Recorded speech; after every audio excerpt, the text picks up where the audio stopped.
My name's Vincent, I'm from Neath, and at A-level I studied English literature, French, history, and I did an EPQ in Russian literature. At the end of the 2 years I managed to obtain an A-star and 2 A's, so now I'm studying in the University of Cambridge, French and Russian ab initio. Yeah, I mean, there was a huge culture shock at first, going from Neath to Cambridge. Everything's so different and everything's so big all of a sudden. And it's quite shocking to see myself having grown so much in such a short space of time, because as you know, the terms in Cambridge are only 8 weeks. But the amount of work that I have to do is insane. There's so much to do. I will never be quite on top of it. And yet I felt that I've learned so much, and the contact that I've had with academics, with other students, has been so worthwhile that I really can't wait to get started again in the next term. The differences are huge. For one thing, the workload. I find that the workload in Cambridge is much bigger, it's just gigantic. However, I would say that the one-on-one support I get is quite similar, because I felt in Neath that with Bernadine, especially my French teacher, that I had constantly had someone to go to. I had a mentor of some sort. And in Cambridge I've really got the same kind of system where I've got academics reading over my work with me one-on-one, and you really can't beat that in an education. Also, I would say that a huge difference is the culture. So I'm studying in England, I'm around a lot of English people, and I find that quite surreal, to be honest with you. It's weird being out of my hometown for once. Well, I mean, A-levels are stressful for anyone, and I found that it was a very stressful experience in the sense that obviously you're working towards university, so there's a lot really riding on the grades that you're going to get.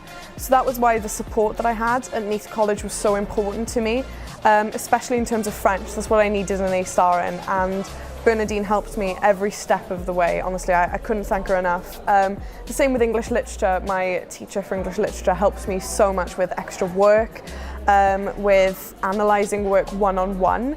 And I feel like that obviously helps you develop in a very personal way, and that helps you develop your work to be a much more professional and higher standard in general. So therefore I'd say that my essay skills, my language skills have already been decent enough to at least start in Cambridge and build upon that. Firstly, you need to make sure that you're applying for the right subject. So you need to make sure that you're applying for something that you're genuinely passionate about. Don't let your parents or don't let your friends kind of pressure you into going for one subject over another. Another thing would be to actually read around your subject. If you're so passionate about it, then that really shouldn't be a challenge for you. Put those things in your personal statement. Prepare rigorously for interview if you get through to interview, because they are difficult, they are challenging, they will put you through your paces. Make sure you know your subject well, make sure you keep working hard, but most of all make sure you have fun with your subject as well, and make sure you're doing it for the right reasons.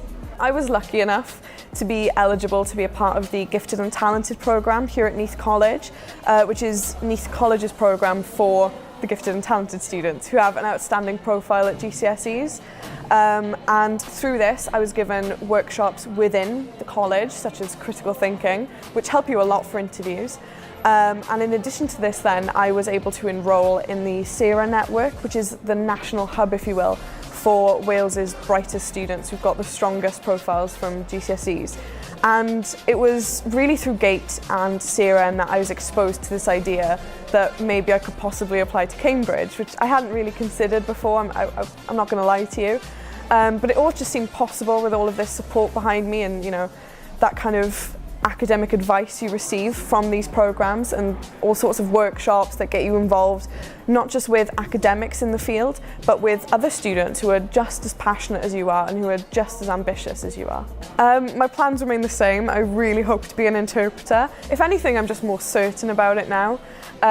We get translation classes once a week in both languages, so if anything I'm even more excited to get started.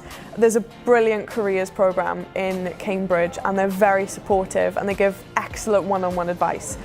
So I really hope to start my career in interpreting as soon as I graduate. It all started, weirdly enough, with a trip to Germany when I was exposed to Russian war memorials, and I'd been learning about Russian history in school. At this point it was comprehensive school, and I just thought this language was so beautiful and this culture was so mysterious and really interesting, and I very quickly became quite obsessed with it. And since I was so impatient, I decided that I couldn't wait until university to start learning, so why not just teach myself? It was really challenging. I mean, Russian is a very difficult and different language. However, I found it very rewarding because Cambridge is so immersive when they enrol you onto the Ab Initio Russian course that my previous knowledge of it served to be a really good foundation of the language.